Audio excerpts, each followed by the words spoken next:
우리는 살아가면서 때론 그 유혹이 쉽게 넘어가서 인생의 파멸이 찾아오곤 합니다.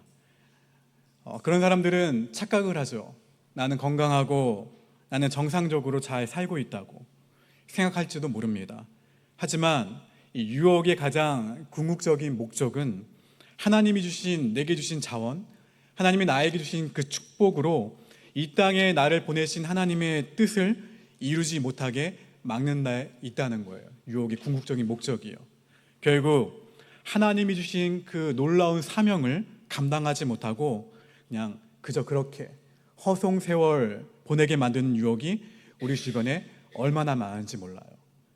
세상에서 대단한 직업을 가진 사람이라 할지라도 하나님 앞에서는 사실 아무 의미가 없어요. 세상의 지위, 명예 아무리 높다 하더라도 하나님 앞에서는 아무것도 아니라는 거예요. 하나님의 관점은 저 사람이 성공을 했느냐, 성공을 하지 않았느냐, 아니면 이 땅에서 지위가 있느냐, 힘이 있느냐, 힘이 없느냐가 아니라 하나님의 관점은 우리를 이 땅에 보내주신 달란트들이 있어요. 저마다 재능들이 있습니다. 그것을 하나님이 기뻐하시는 일을 위해서 얼마나 감당했는지를 하나님이 보신다는 거예요. 그래서 하나님은 우리가 힘들고 어려운 가운데에서도 하나님이 기뻐하시는 일을 얼마나 감당했는지를 물어보신다는 거예요. 근데 만약 내가 감당하지 못하고 있는데 사람들이 나를 존경해요, 사람들이 나를 사랑한다, 그것 자체를 나는 잘 살고 있지, 그것을 증거로 여긴다면 인생의 마지막에 이르러 잘못 살았다고 후회한다 하더라도 아무 소용이 없다는 거예요. 그런 의미에서 인생에서 가장 비참한 사람은 결국 깨달았는데 돌이킬 기회가 없는 사람이 가장 비참한 사람이에요. 여러분, 유혹은 몇 가지 특징이 있습니다. 첫 번째는 유혹은 우리 내면에 있는 가장 연약한 부분, 가장 인간적이고 가장 탐욕스러운 부분을 잘 알아서 내가 진정 해야 할 일을 하지 못하도록 만드는 것이 유혹이라는 거예요. 교회 일도 마찬가지죠. 제가 누누이 우리 교우들에게 말합니다. 그리고 중직자들에게도 말씀을 드리죠. 결과보다 중요한 것이 뭐라고요? 과정이라고요. 여러분, 어떤 프로그램이나 어떠한 사역을 두고 좋은 결과를 맺는 것도 중요하지만 그보다 더 중요한 것은 그 일을 진행하는 데 있어서 한눈 팔지 말아야 된다는 거예요. 한눈을 팔게 되면 본질을 잊어버린 채 비본질에 정신이 팔려서 사역과 프로그램을 준비하는 과정 가운데에서 그냥 뭐로 가도 어디를 가면 된다, 서울만 가면 된다는 식으로 접근하다 보면 함께 준비하는 사람들의 마음을 얼마나 마음을 아프게 하는지 몰라요. 오히려 하나님의 일을 준비하면서 하나님의 마음을 아프게 하는 나의 연약함이, 나의 탐욕스러움이 내가 진정 해야 할 일을 잊어버리게 만드는 유혹이 된다는 거예요. 두 번째 유혹은 내가 생각하고 내가 판단하는 것이 옳다고 믿으면서 그대로 행하게 한다는 거예요. 그래서 하나님의 뜻을 잊어버리고 세상 가운데 속하도록 만들어버리는 게 유혹입니다.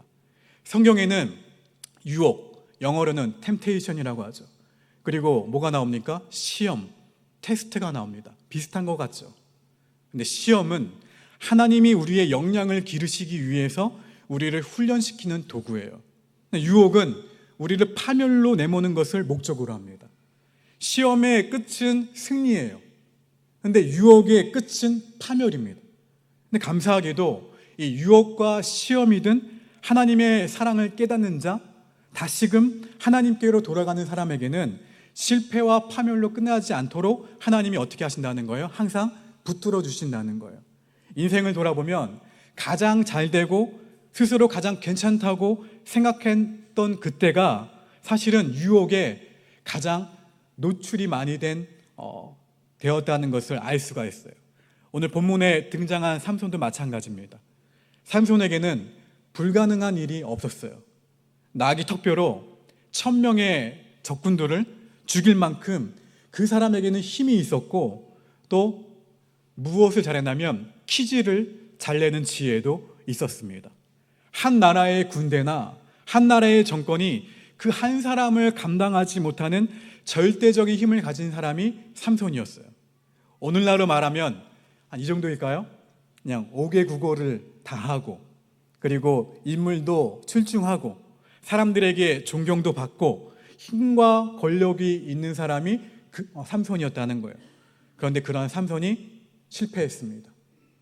전부 잃어버렸어요. 파멸에 이르고 말았어요. 삼손이 실패한 이유가 무엇일까? 첫 번째, 기억하십시오. 삼손은 인생의 경계선을 지키지 못했다는 거예요. 경계선이란 무엇과 같냐면 담과 같습니다. 담. 삼손은 자신이 해야 할 일과 해서는 안 되는 일을 분별하지 못했어요. 모든 것이 내게 가하나 다 유익은 아니라는 사실을 몰랐던 거예요. 내가 할 수 있다는 것 자체가 축복이구나. 내가 가진 것, 내가 아는 것이 축복이구나. 모두가 다 자랑거리구나 라고 생각하면서 착각했을 뿐 절제를 염두에 두지 않았다는 거예요. 멈춰야 될 때 멈추지 못한 거예요. 자기가 하고 싶은 대로 했습니다. 삼손은. 당시 사사시대의 특징은 자기의 소견에 옳은 대로 행한 것이 사사시대의 특징이에요. 사사기 21장 25절 말씀 읽어볼까요? 시작.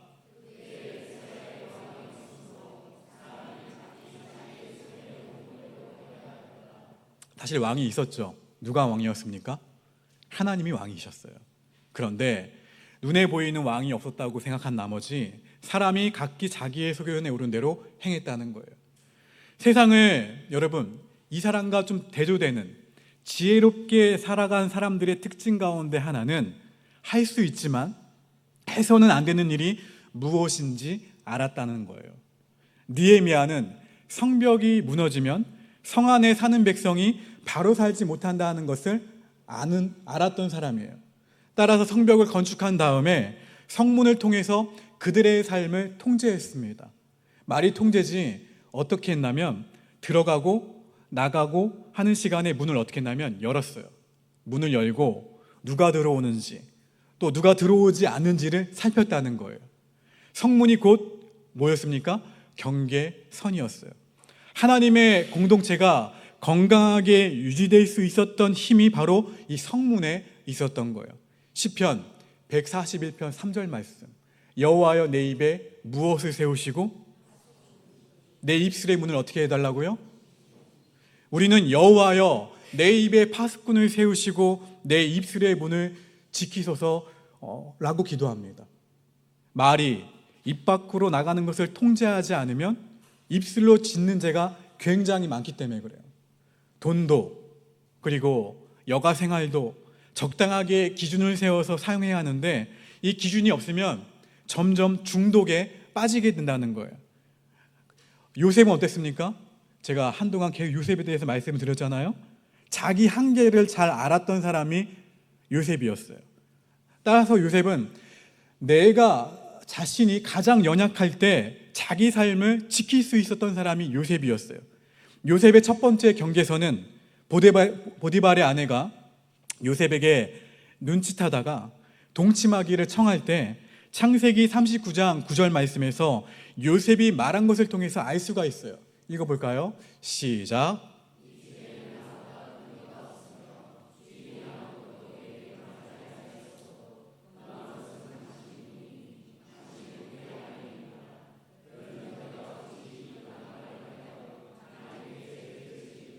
요셉의 경계선이 나오죠. 그렇죠? 두 번째 경계선은 사람들이 아무도 없을 때 아무도 보지를 않아요. 아무도 없었어요. 보디발의 아내만 있었죠. 그 아내가 요셉의 옷을 어떻게 합니까? 잡아요. 잡고 아무도 없다고 나와 또 어떻게 합니까? 유혹을 하죠. 동침하자고 라고 말할 때 자기 옷을 어떻게 합니까? 그 여인의 손에 버려두고 밖으로 나가버렸어요. 창세기 39장 12절 말씀 읽어봅니다. 시작.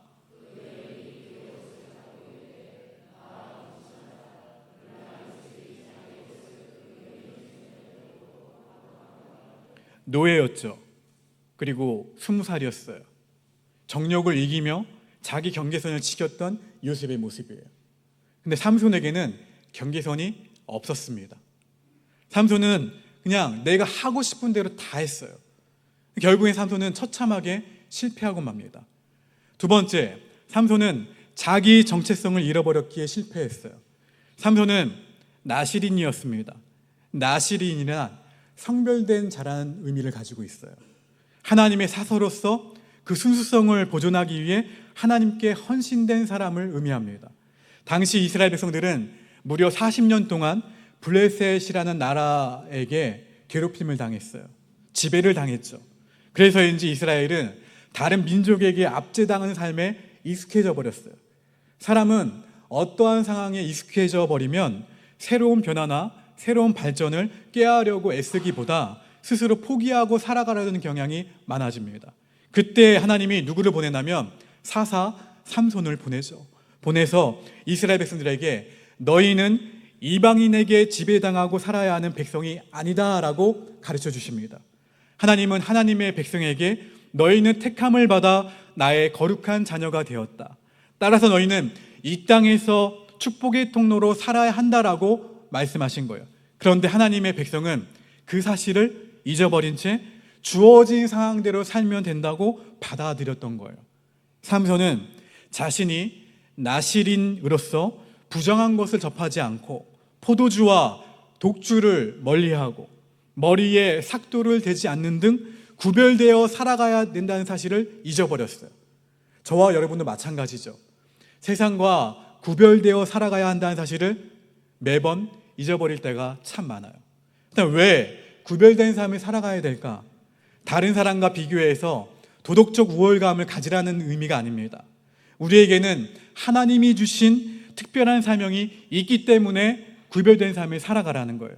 하나님은 우리를 이 땅에 보내셨어요. 근데 주님이 왜 나를 구원하셔서 하나님의 자녀로 삼아주셨는지를 우리가 모른다면 기도하셔야 돼요. 오늘 우리가 살아가야 하는 이유가 무엇입니까? 잘 살고 편안하게 사는 것이 중요한 것이 아니에요. 어떠한 형편에 처해 있든지 우리는 하늘에 계신 우리 아버지와의 관계를 최우선순위로 삼아야 된다는 거예요. 할렐루야. 우리 옆 사람에게 이렇게 건면하십시다. 하나님과의 친밀함이 나의 강함입니다. 무엇이요? 하나님과의 친밀함이 나의 강함이에요. 모든 공급이 누구로부터 오는 것을 알기 때문에, 하나님으로부터 오는 것임을 알고 있기 때문에. 주기도문은 그래서 이렇게 시작을 하죠. 하늘에 계신 우리 아버지요. 그렇게 하나님을 부른 후에 이름이 거룩히 여김을 받으시오며라고 기도합니다. 우리는 이 주기도문을 따라 아버지의 이름이 나로 인해 영광을 받게 하옵소서, 아버지의 이름이 높임을 받고 열방이 주님을 찬양할 수 있도록 내가 구별되어 살아가도록 인도하여 주시옵소서, 하나님 나라가 이 땅 가운데 임하게 하여 주시옵소서, 하나님의 통치가, 하나님의 다스리심이 내 마음속, 인간관계, 가정, 내 교회 가운데 임하게 하여 주시옵소서 라고 기도해야 된다는 거예요. 근데 우리는 본능대로, 내가 살아온 방식대로 그렇게 살아가기를 고집할 때가 너무나도 많다는 거예요. 그러니까 예수님을 10년, 20년, 30년, 아니 그 이상 믿었음에도 불구하고, 오랫동안 믿었음에도 불구하고 삶의 변화가 없어요. 모난 인격이 그대로예요. 인격 그대로 내가 하고 싶은 대로 다 쏟아내요. 하나님이 왜 내게 이런 직분을 주셨는지, 하나님이 나에게 이러한 축복을 주셨는지, 하나님이 왜 내게 감당하지 못하는 이러한 고난을 주셨는지, 이와 같은 질문에 확실한 정체성을 가지고 대답할 수 있는 사람은 이러한 선택을 할 수 있어야 된다는 거예요. 시편 50편 15절 말씀 읽어볼까요? 시작. 환난 날에 나를 부르라. 내가 너를 건지리니 내가 나를 영화롭게 하리로다. 우리는 환난과 고난 가운데 오히려 하나님이 살아계시는구나, 하나님이 나와 함께 계시는구나 라는 사실을 알 수 있어야 된다는 거예요. 어려운 상황 가운데에서도, 불편한 상황 가운데서도, 힘든 상황 가운데서도 하나님의 자녀답게 살아갈 수 있다면, 하나님과의 친밀함이 나의 힘입니다 라고 고백했잖아요, 저와 함께 지금. 그것을 아는 사람이라면 하나님을 더욱 영화롭게 할 수 있다는 거예요. 우리는 뜻이 하늘에서 이룬 것 같이 어디서도 이루어지이다 라고 기도하셔야 돼요. 오늘날 성도들은 아버지의 뜻이 아니에요. 내 생각, 나의 사고, 나의 목적, 즉 자기의 뜻을 관철시키고자 무던히 애를 씁니다. 우리는 하나님의 뜻이 나를 통해 이루어지도록 구하고 또한 그렇게 삶을 살아내도록 몸부림을 쳐야 돼요. 바로 이것이 그리스도인 우리의 정체성이에요. 정체성. 누구의 뜻이? 하나님의 뜻이 여기에 우리 교회 가운데, 이 사역 가운데, 이 프로그램 가운데, 우리 가정 가운데 이루어지도록 간구하는 것이 하나님의 뜻을 구하는 우리 그리스도인들의 정체성이라는 거예요. 근데 이 정체성을 잃어버리죠? 그때부터 무엇이 스물스물 올라오기 시작하냐면 그냥 상황에 압도돼요. 상황이 어려우면 그 상황에 눌려요. 눌려서 누구를 보지 못합니까? 하나님을 보지 못해요. 또 이 정체성을 잃어버리게 되면 내 기질이 올라와요. 기질이 올라와서 어떻게 합니까? 그 상황 가운데 나를 맡긴 채 그냥 바람 가는 대로 행동하게 된다는 거예요. 삼손이 그렇게 살았어요. 내가 누구인지, 왜 하나님이 그토록 놀라운 힘을 내게 주셨는지 모르는 채 살았다는 거예요. 출애굽한 이스라엘 백성들도 이러한 삶을 살았죠. 방랑한 삶을 살았어요. 그들은 모세가 잠시 하나님을 뵈러 산에 올라갔을 때 이 모세의 잠시의 부재를 참지 못하고 왜 하나님이 자신들을 출애굽시키셨는지, 왜 구원하셨는지를 잊어버리고 어떻게 합니까? 그들은 노예가 가질 수 없는 금부치, 하나님이 애굽 사람들을 통해 선물로 주신 그 폐물들을 법궤를 위해서 사용한 게 아니라 무엇을 만듭니까? 금송아지를 만들어요. 금송아지를 만들어서 우상으로 섬기게 됩니다. 오늘날 저와 여러분은 어떻습니까? 축복이라고 생각되는 돈, 축복이라 생각되는 명예, 또는 축복이라 생각되는 지식 때문에 때로는 우리는 죄를 짓고 살아가고 있지는 않나요? 하나님이 왜 나에게 이러한 복을 주셨는지, 내게 무엇을 원하시는지에 대한 사명감이 없다면 오늘도 그저 상황을 따라간다는 거예요. 상황을 따라가고 내 기질대로 말하고 내 기질대로 행동할 뿐이라는 거예요. 그러나 그리스도인의 정체성이 분명한 사람은 기질과 상황을 극복할 수가 있다는 거예요. 왜요? 하나님과의 친밀함이 나의 힘인 것을 알고 있기 때문에. 그래서 환경을 보지 않아요. 나의 기질을 보지 않아요. 내가 하고 싶은 대로 하지 않는다는 거예요. 하나님의 뜻을 어떻게 합니까? 그러한 사람은 먼저 구한다는 거예요. 그 순간에 나는 화가 나는데, 나는 분노가 치밀어 오르는데 어떻게 합니까? 내 기질을 어떻게 합니까? 억누르는 게 아니에요. 하나님의 뜻을 묻는다는 거죠. 여러분, 그 가운데에서 하나님의 뜻에 순종하며 나아간다는 거예요. 세 번째, 삼손은 자기에게 약점이 있다는 사실을 알지 못했기 때문에 실패했습니다. 삼손은 하나님이 자신에게 주신 사명을 감당하지 못하게 하는 구체적인 영적인 실체가 있다는 사실을 전혀 알지 못했어요. 삼손이 자신에게서 여호와 하나님이 떠나간 것을 언제 알았나요? 삼손이 하나님이 주신 언약에서 멀어지고 들릴라의 계략에 넘어가서 머리카락이 다 밀리고 힘이 빠져나간 뒤에야 알았어요. 하나님이 떠나가신 것을.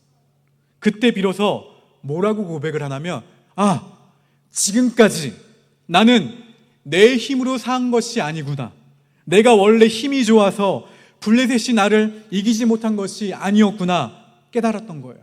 여러분, 힘들고 어려워도 주님은 약속하신 대로 어디 안에 계세요? 내 안에 계세요. 내가 의식하든 의식하지 않든 약속하신 대로 주님은 행하십니다. 내가 알 수 있든 없든 성령이 나를 지켜주십니다. 이 사실을 깨달은 사람은 나는 오늘도 하나님의 은혜로 살았구나 라고 고백할 수 있다는 거예요. 그런데 그렇지 않은 사람은 내 약점을 잘 알지도 못한 채 누구 기준대로? 나의 기준대로, 나의 기질대로 내가 하고 싶은 대로 행한다는 거예요. 사무엘하 18장 9절 말씀 화면을 보고 함께 읽겠습니다. 시작.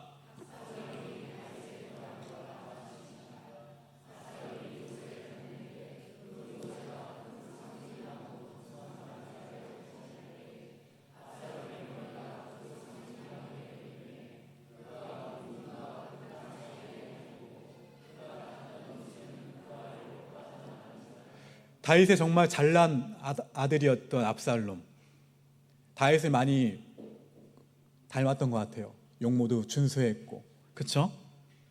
자신의 화려한 머리카락 때문에 어떻게 됩니까? 죽게 돼요. 지금 인간은 자기가 자랑하고 잘하는 것이 분명할수록 그 그림자가 더 짙다는 사실을 잘 몰라요.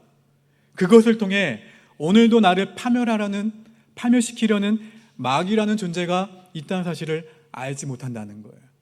우리는 나를 구체적으로 추적하고, 나를 구체적으로 뒷조사하고, 나를 끈질기게 따라다니고 끝까지 파멸로 몰아넣는 존재가, 운사자와 같이 삼키자를 찾는 그 존재가 우리 곁에 늘 도사리고 있다는 사실을 잊지 말아야 됩니다. 내가 하나님의 뜻대로, 하나님이 기뻐하시고 하나님이 원하시는 일을 하지 못하도록 방해하는 존재, 단지 내가 하고 싶은 대로 하게 하는 치밀한 존재가 있음을 잊지 말아야 된다는 거예요. 여러분, 영적으로 정말 성숙한 사람은 그때 그 순간에 어떻게 합니까? 기도한다는 거예요. 그때 그 순간에 기도로 방어하고 기도로 공격해요. 내 힘으로 마귀를 이길 수 없다는 것을 잘 알기 때문에 기도한다는 거예요. 그 순간에. 근데 삼손은 이 사실을 잘 알지 못했습니다. 삼손의 삶 가운데 여호와의 신, 하나님의 은혜가 항상 있어서 삼손의 약점과 삼손의 연약함에도 불구하고 이 땅을 살아가고 있었다는 것을 깨닫지 못했다는 거예요. 예수님도 가장 연약하셨을 때 마귀의 유혹을 받으셨죠. 마귀가 예수님이 40일간의 금식으로 굶주리셨을 때 찾아가서 돌들로 떡을 만들어 먹으라고 유혹을 했어요. 너가 사역을 하려면 사람들을 모아야 하니까 저 높은 성전 꼭대기에서 뛰어내리라고 해요.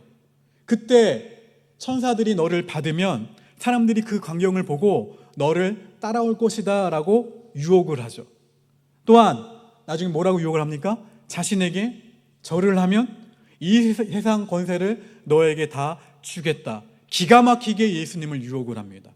이처럼 마귀는 필요에 따라 인간의 마음을 유혹하는 교묘한 존재인 것을 우리는 알 수가 있어요.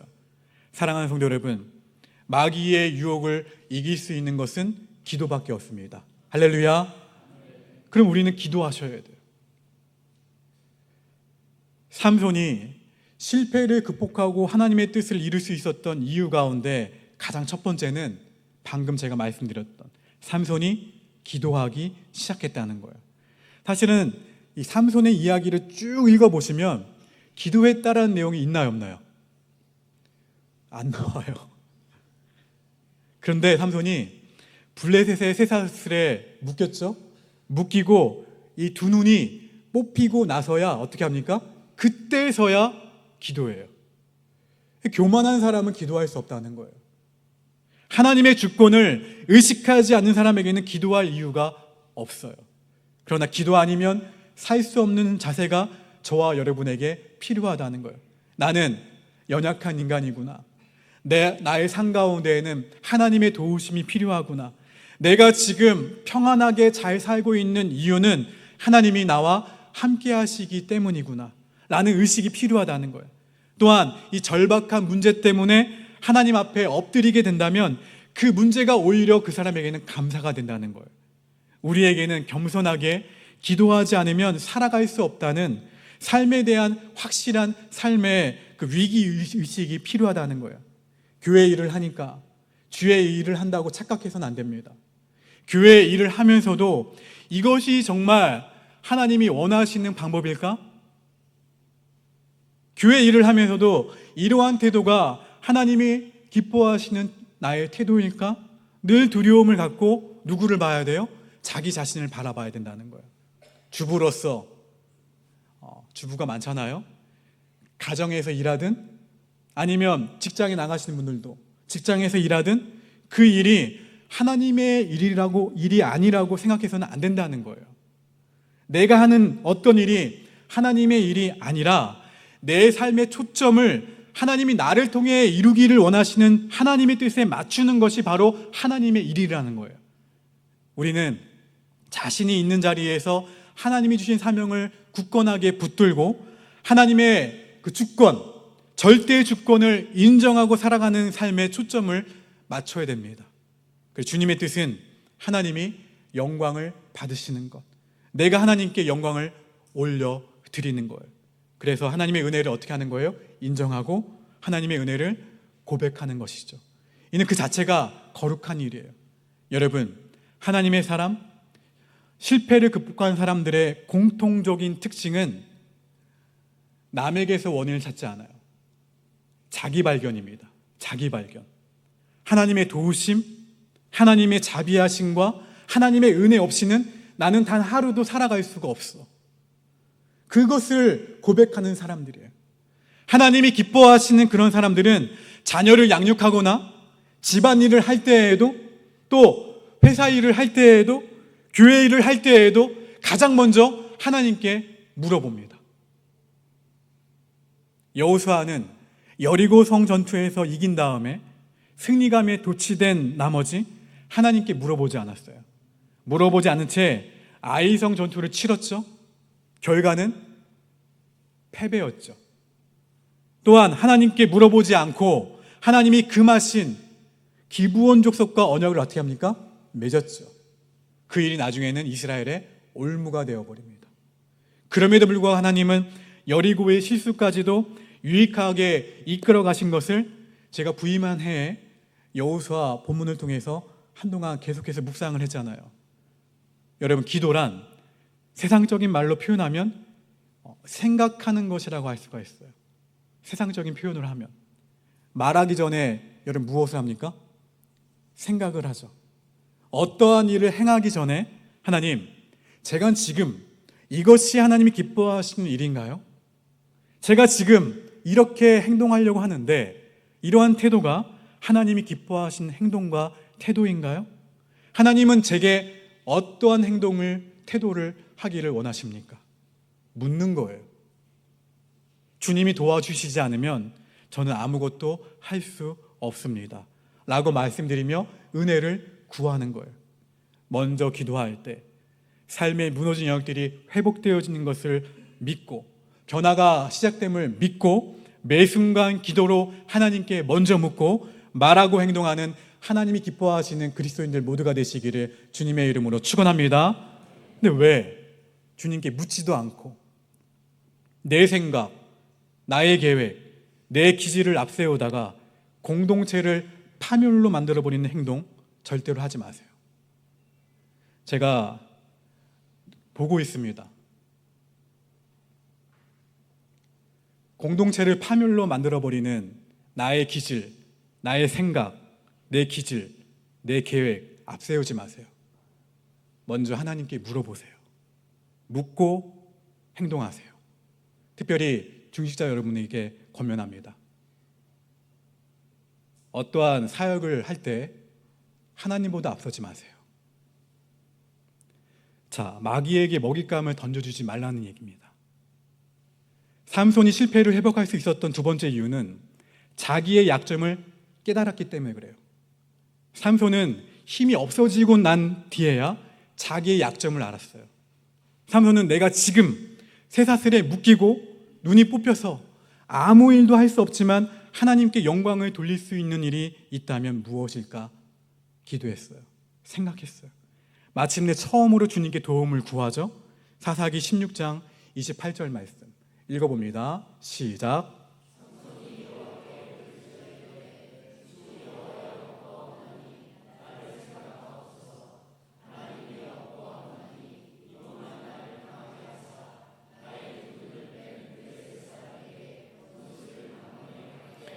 그리고 하나님이 마지막으로 힘을 주시죠.